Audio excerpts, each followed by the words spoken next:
সকালের ঘুম ভাঙে নীলাদ্রি লেকের সৌন্দর্য আর পাহাড়ের এমন সুন্দর ভিউ দেখে। গুড মর্নিং এভরিওয়ান, তোমাদের চাচু সকাল সকাল ঘুম থেকে উঠে গিয়েছে, কারণ আজকে আমাদের হাওড়ে শেষ দিন। ঘুম থেকে উঠেই ব্রাশ করে চলে আসি হাউস বোর্ডের রুফটপে। সকালের নাস্তায় ছিল আজকে আতনি খিচুড়ি, ডিম আর চাটনি। এমন সুন্দর ভিউ এর সাথে আমরা শেষ করি সকালের নাস্তা এবং নীলাদ্রি লেক ভ্রমণ। কিছুক্ষণ পর চলে আসি আমাদের second tourist place watch tower, যেইটা সবচেয়ে হাইপ টাঙ্গর হাওরে। রিসেন্ট একটা ঘটনার জন্য হাউস বোট গুলো আর যাচ্ছে না ওয়াচ টাওয়ার পর্যন্ত, সেজন্য আমরা ছোট ছোট নৌকাগুলো ভাড়া করে নেই। পানির মধ্যে এমন নৌকা রাইড করে যাওয়ার মধ্যে যে মজা, এটা হাওড়ে না আসলে আপনি বুঝবেন না। ওয়াচ টাওয়ারের পাশেই আমরা নৌকা থামিয়ে নেমে পড়ি গোসলের জন্য।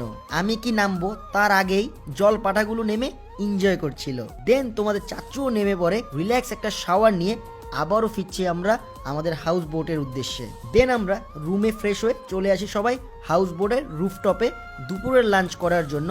আজকের আয়োজন ছিল হাঁসের মাংস, যেটা আমার অনেক বেশি ফেভারিট। তার পাশাপাশি মাছ ভাজি, ছোট মাছ, শুটকি ভর্তা, আলু ভর্তা, ডাল, সবজি আর সালাদ। এত সব মজার মজার খাবার খেয়ে রুমে এসে আমরা যে যার মতো রেস্ট করি।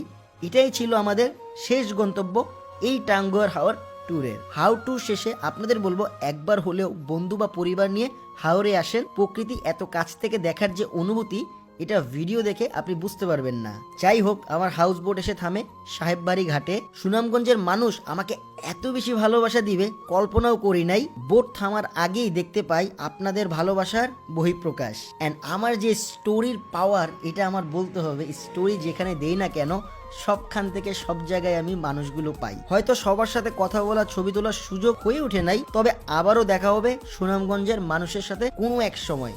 ততদিন পর্যন্ত আপনারা সবাই ভালো থাকবেন। আর এখন আমরা যাচ্ছি সুনামগঞ্জ থেকে ডাইরেক্ট সিলেটে, সেইটারও ভিডিও আসতেছে। সো আল্লাহ হাফেজ, bye bye, tata, take care.